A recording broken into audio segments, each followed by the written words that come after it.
Ladies and gentlemen, boys and girls, children of all ages, welcome to Hurstbrand Farms. Today, we are working on irrigation.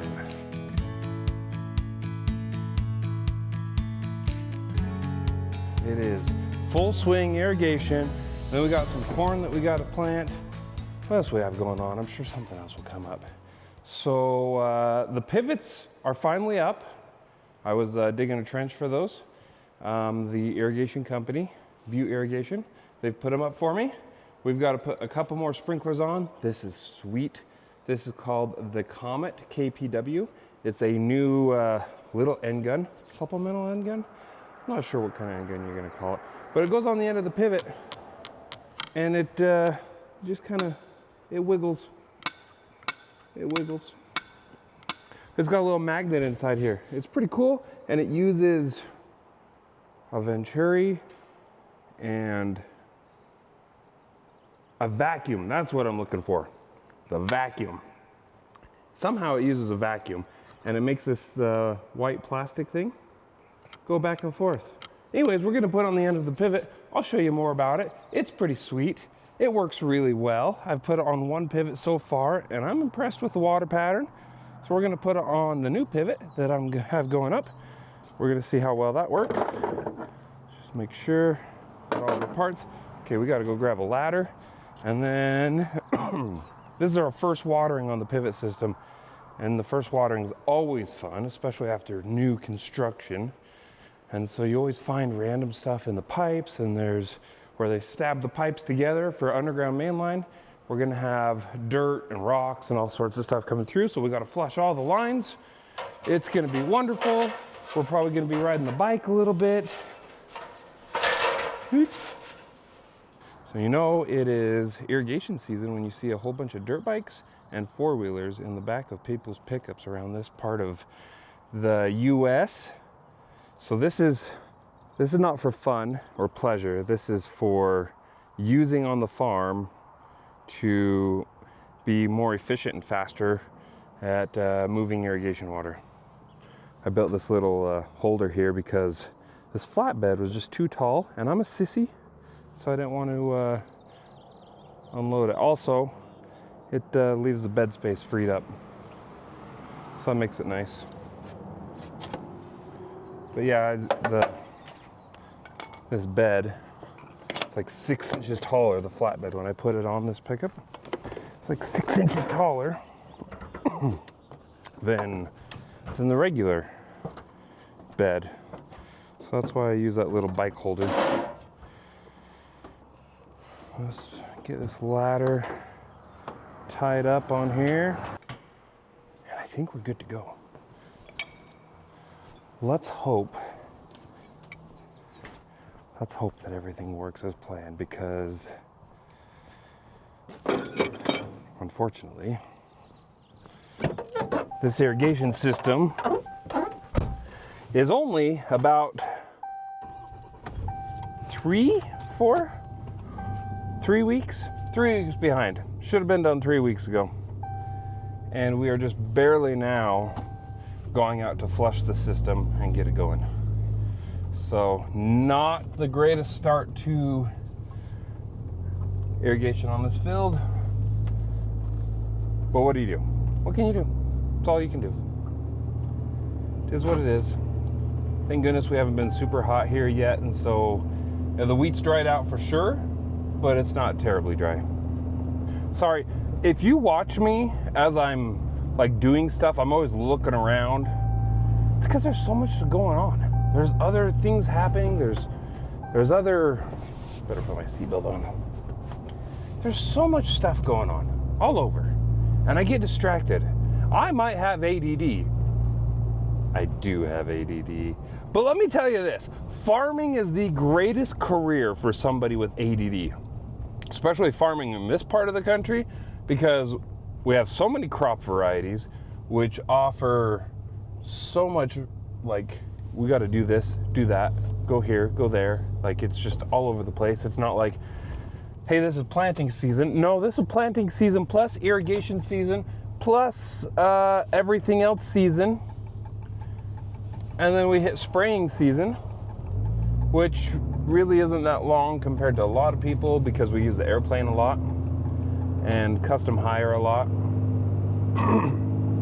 But yeah, it's wonderful for ADD. I never do the same thing for very long. Very rarely. Sometimes I'll be in a tractor for multiple hours, but I very rarely do the same thing over and over and over for very long. It tickles that itch. That itch of wanting to do more all the time, or do something different all the time, or getting bored with something and then needing change. So like every morning we go move water, and we go do other things. We fix irrigation. When you are 100% of your farm is irrigated, that is literally all we do all summer. Once all the crops are planted, irrigation takes up 90% of our time. All the time.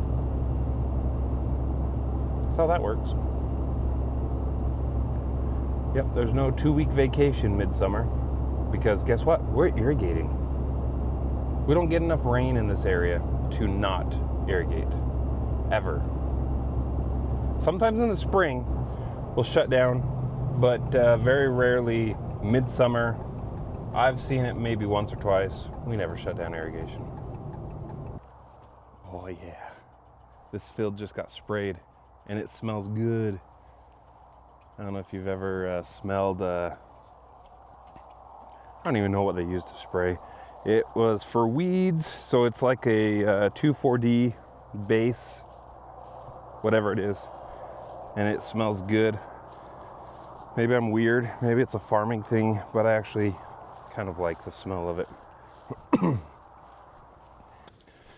All right, so we got one last thing to grab. We're gonna grab the ladder. Man, I just can't get over how beautiful this morning is. So we gotta grab the ladder, then we're gonna go up there on top of the pivot, put the little, we call them little end guns.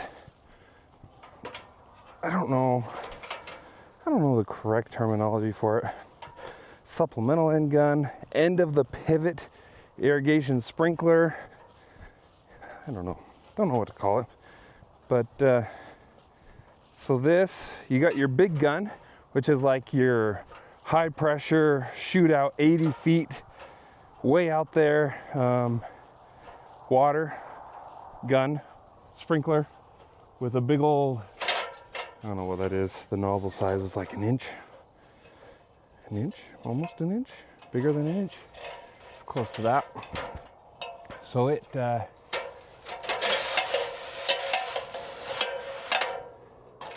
it shoots out there a long ways. And then you got the little one, which is covering that that in between that the big one doesn't get the inside of it. Ooh, there's a hole. Can't do that. Okay, let's see if that's gonna be much better. I don't know, do you guys like it? I don't know what kind of camera angle to do. I don't know, but we're climbing the ladder. You know what they say? I think it's like OSHA regulations or whatever. You gotta have 3 points of contact when climbing a ladder.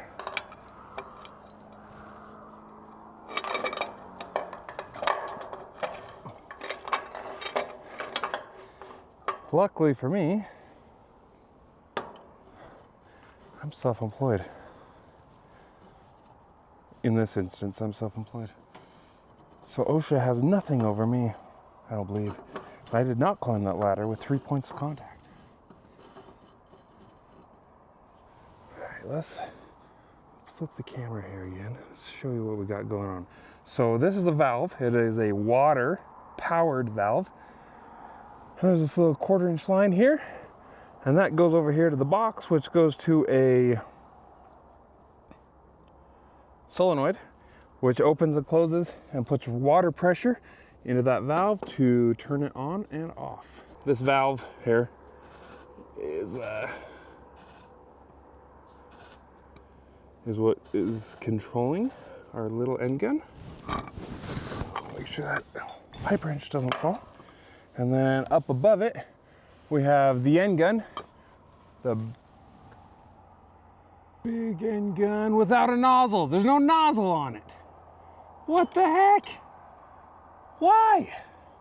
And then there's a booster pump right here. I don't know what size of horsepower that is. Maybe a half, maybe a quarter horsepower. And it just takes the water, boosts it, and gives this end gun some throw. There's no end, there's no nozzle. That's not good. It's not what we want. Okay, well, one more thing to the list that we gotta add. I'm trying to be nice about it, but this pivot project has been, for lack of better words, a bit of a nightmare. We're nearly a month late on when it should have been done. And there's been hiccup after hiccup after hiccup. I shouldn't complain too much because it's way better than moving Wheellines. But it's a little frustrating when you needed water a couple weeks ago, and here we are, and things still aren't finished. Our 90 is on, just past the valve. Hopefully that doesn't really matter that that valve's not level. It ended up turning some when I was turning the 90 on there. For real though, this thing is pretty sweet. It's got some interesting and surprising technology in it. It's way cool. I don't know how they did it. It's made in Austria, developed in Austria. I don't know where it's actually made, but it's developed in Austria. See, there's like a little vent hole here, and there's, yeah, you got this little duct work or whatever you want to call that there. And I'll show you the inside of it. It's kind of wild too. Let's put that in my pocket so I don't lose it. So if I take this off, dropped it. So in here, there's like metal and stuff, and I guess that creates vacuum somehow. They call that a venturi, which, like, I kind of know what a venturi is, but I don't fully understand because I'm just a farmer. I'm not a engineer. All right, climbing back up the ladder. This time we got 3 points of contact. We're being safe. We're being safe, team. Because nobody's life is worth making your pivot system work. Don't get cross-threaded. There we go. There we go, little guy. Oh yeah. All right. I'll get that tight. I've got to make a phone call because I might have somebody at the irrigation store that needs to get me an end gun nozzle. And they might be there in Burley right now. So I'll make a phone call. Then we'll come back to it. All right, we're off the phone now. We got things figured out. So what happened, the reason I don't have a nozzle on the end gun was I told the irrigation supplier, the company, I say irrigation company and it makes it sound like it's the people that supply us with water, but it's not. Hold on, we're gonna switch gears. I'm gonna show you how this goes together. This is pretty sweet because that just snaps on, and then you put these little screws in here to hold it in place, hold it down. Right here, these little guys. Let's do one at a time so we don't drop them and lose them. But you got your little standpipe there, and when you put these on, if you don't have a lot of clearance when you're twisting, tightening up down here, if you don't have a lot of clearance up here between here and your other pipes and other things, you can pull this whole top off, twist this so it's just a lot more tight and compact. And then when you're done, you can snap it on and then lock it in place with these little screws. Okay, so back on the reason for the nozzle, why it didn't show up. So there was a lot of back and forth and maybe some miscommunication, mostly from me, because I was kind of the middleman, but then I didn't follow through with a lot of stuff. But I've been working with Comet Irrigation, and that's who makes this. This is called the Wave. It's gonna look sweet. I'll show you later. But I've been working with Comet Irrigation, and we are back and forth a lot on doing a full pivot package, which means all the sprinklers underneath the pivot. So I worked with Comet, and we did a full sprinkler package. There's, see that one's numbered? 111 of these, clear down through the whole pivot. And so because they did the pivot package, Butte Irrigation was unsure if they were doing the big gun up there, and they didn't know what the gallon was, the rate, everything like that. And so that's why there was some miscommunication there, and why they didn't quite have everything set up, because they weren't sure what they were doing, and I wasn't sure what they were doing. Nobody was sure what anybody was doing. I'm really feeling it today. I don't know. I'm just like vomiting words at you guys.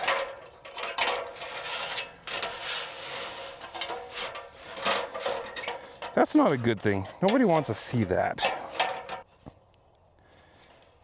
It doesn't matter. Nobody's watching this except for family. So we're gonna go to our handy dandy app here. We are going to, I don't know if this is, can I show you this? Is this proprietary information? I'm gonna show you anyways. This is how our app works. Oh, stop talking to me. We're gonna turn the pivot on. We're gonna run it at 90%. And we're gonna apply. So, very shortly. Oh yeah, this guy's gonna turn on. There we go. Look at that. Technology doing technological things. This is beautiful. It's a beautiful thing. Ooh, look at that. Crop dusters.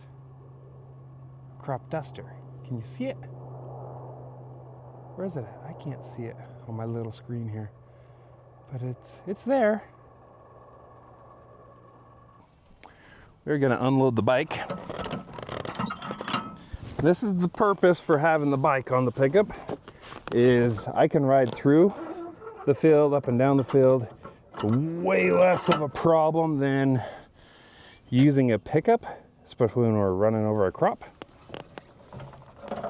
And it's a little easier, a little faster, a little more convenient. So we're gonna run the bike. I can't take you guys with me because I don't know how to mount the camera and keep it safe. So I'm sorry. You can't come with me today on the bike. We'll figure that out sometime though. We'll do it. Make it work. I'll let you know how things go. Man, it has been a morning and a half. So we got that wheel line working, but unfortunately the pivot over there is not working. The transformer? I don't know much about electrical work, but I guess there's a transformer inside the pivot panel, and the transformer is no good. There's no power going past the transformer. There's power going into it, but not past it. And then while I was working on that, one of these mini pivots, if you can see that, but that little mini pivot over here in the corner of the field, that guy over there, it lost power. because it blew a fuse inside the panel. And it is almost noon. And yeah, it's just a typical first startup, especially on a new system. Typical startup is what it is. Hopefully by this afternoon or this evening, everything will be working as it should. So I'm going to go to the shop and we're going to do a little welding. We've got another irrigation project that needs some help. The suction pipe on one of our pumps, for some reason, it just like broke. It was the weirdest, cleanest break, but it broke apart. So I've got to weld. I'm going to look at the pipe. Either a new pipe on there or weld the old one and just do a nice little weld on there and hopefully get that one put back together. We are on to another pump project. So this pump, the bearings were bad on this pump, so that's why the pump's gone.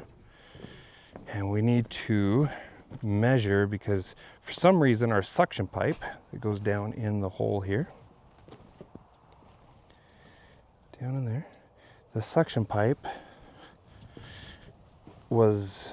it keeps breaking, so we got to weld it. So I've got to find out why, and we're not sure if it has to do with the way the pump attaches here. Oh, there we go. All right, so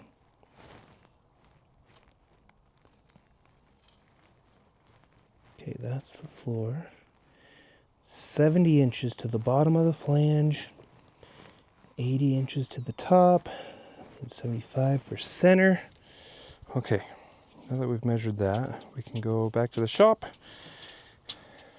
and see where that's going to put us on connecting this. I need to do a whole video on the canal system. Might be interesting for you guys. How, why, where, when we get our water. Walk across this pipe. We're going to go back to the shop and look at our suction pipe on the bottom of the pump, and hopefully it will be correct. We'll weld it all up. We won't have any more issues with it ever again. So we're back in the shop here, and this is what we are working with. Here's the pump on the ground, and we got to figure out if this flange here, which is the pressure side, is going to be at that height. If this pipe here, which is sitting on the ground, ooh, come on camera. If that pipe, which is sitting on the ground and has a foot valve, this is the suction side, and this is where it broke, just a clean break, which is still just wild. And then this is actually upside down. So we got to find out if this plus this plus this is going to equal 70 inches on the bottom, 8 inches on the top, 75 for center. So we got to do some measuring and do a little look-see here. I have to do this. Pray for me. Come on, baby. Oh, yeah. Let's try that one more time. See where we're at on here. Yeah, 69 3/4. So we're 1 3/4 inches too tall with this system. So I'm trying to think where the best place to cut, and I'm thinking it's going to be, come on camera, it's going to be right here. We're going to cut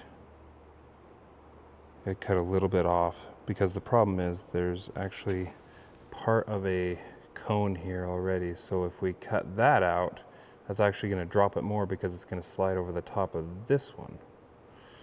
That's going to cause an issue.